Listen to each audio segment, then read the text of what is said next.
Bonjour à tous et bienvenue pour un nouvel épisode dont on reparle, le format dédié à l'actualité spatiale.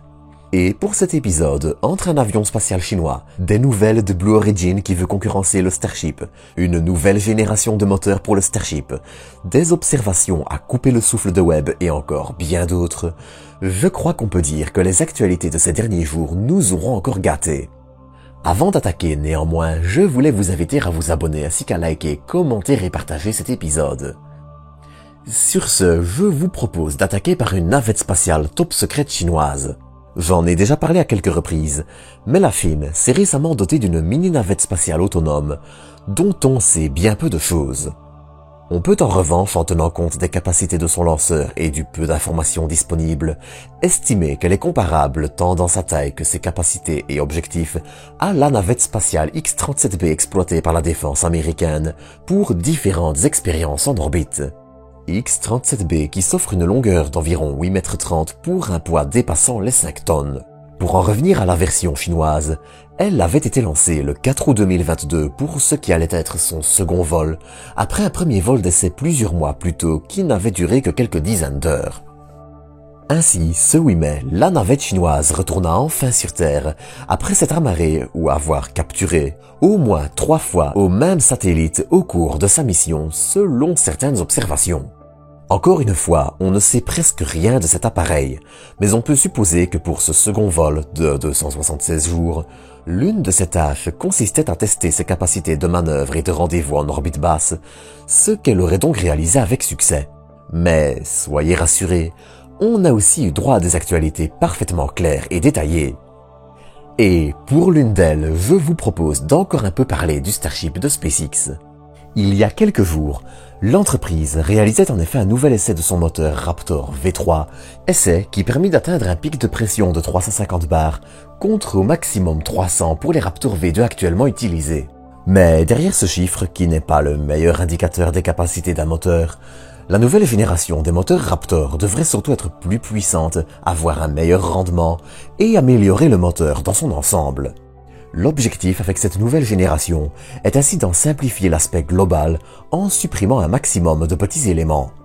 Ainsi, le meilleur résultat espéré serait de pouvoir débarrasser les moteurs de leur protection thermique, une partie étant le cône que vous voyez ici pour les moteurs centraux de Super Heavy, ce qui, en utilisant de plus petites protections localisées, permettrait de réduire le poids, les coûts de fabrication, tout en simplifiant encore le moteur.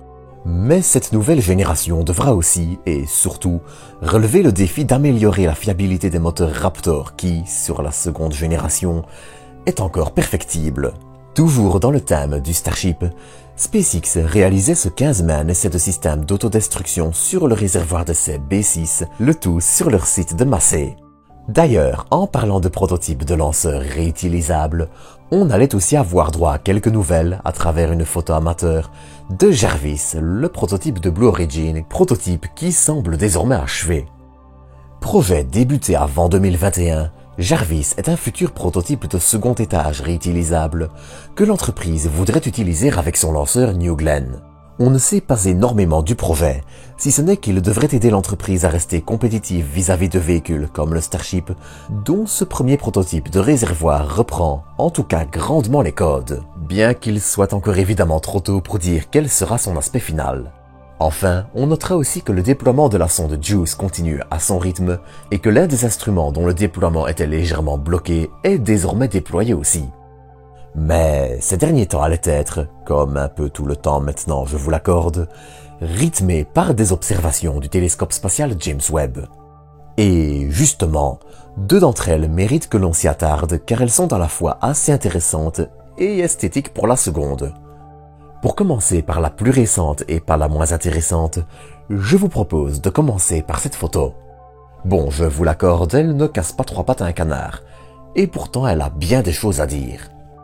L'objet que vous voyez ici, c'est la comète 238P Reid, petit caillou de 600 mètres découvert en 2005. Sa particularité, c'est qu'elle fait partie de la ceinture principale, ceinture d'astéroïdes située entre Mars et Jupiter. Or, et c'est là que ça devient intéressant, l'écrasante majorité des comètes trouvent leurs origines au-delà de Neptune, dans la ceinture de Kuiper ou le nuage d'Oort. Ainsi, les comètes de la ceinture principale, dont seulement 3 sont connues à ce jour, sont non seulement une classe d'objets relativement nouvellement découverte, mais aussi un petit mystère. Déjà, Webb a pu aider à confirmer que ces objets sont relativement riches en glace d'eau, ce que l'on pensait peu probable, voire impossible, si près de notre étoile. Elle semble aussi relativement pauvre en dioxyde de carbone, probablement évaporé plus vite étant plus fragile, ce qui rend la compréhension de ces objets encore plus complexe. Alors nous ne sommes pas non plus face à des objets mystérieux et incompréhensibles, mais leurs origines et leur impact sur la distribution de l'eau dans le système solaire ainsi que leur composition sont encore des points très flous.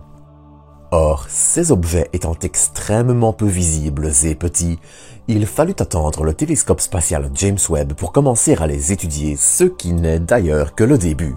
L'objectif maintenant sera d'observer d'autres objets du même type pour en comparer la composition et commencer à dresser un portrait général de cette famille de comètes, ce qui risque de s'avérer encore un travail assez long.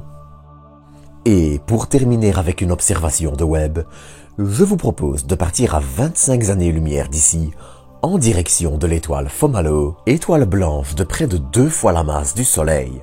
Fomalhaut, et c'est important pour la suite, est une étoile relativement jeune. Seulement 100 à 300 millions d'années, pour une durée de vie qui devrait être assez courte et ne pas dépasser le milliard d'années. On a longtemps supposé qu'une exoplanète se trouvait dans le système, mais il s'avéra malheureusement qu'une violente collision entre 2 gros astéroïdes aurait été responsable de cette détection puisque l'objet a continué à grossir et se dissiper comme une petite boule de débris le ferait. Et sachant qu'on estime qu'il se produit dans le système entre 2 et 2000 collisions par jour, la fourchette est large, je vous l'accorde, c'est malheureusement assez logique. Car le système est en effet en pleine formation qui fut, bien que déjà observée auparavant, immortalisée avec une quantité de détails jamais atteints par le télescope spatial James Webb. On y voit ainsi le disque de poussière et d'astéroïdes qui entoure l'étoile, s'étendant sur un diamètre de plus de 200 unités astronomiques, soit, pour résumer, 200 fois la distance Terre-Soleil qui est de 150 millions de kilomètres.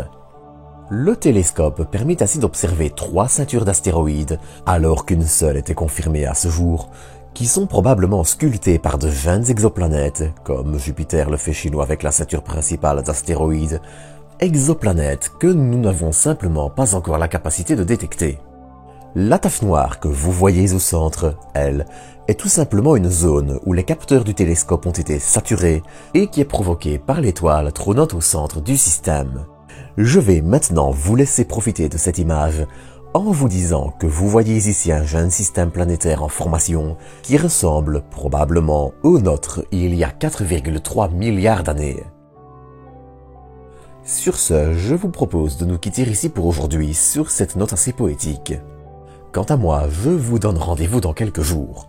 D'ici là, prenez soin de vous, prenez soin des autres, et à très bientôt pour de nouvelles doses d'espace.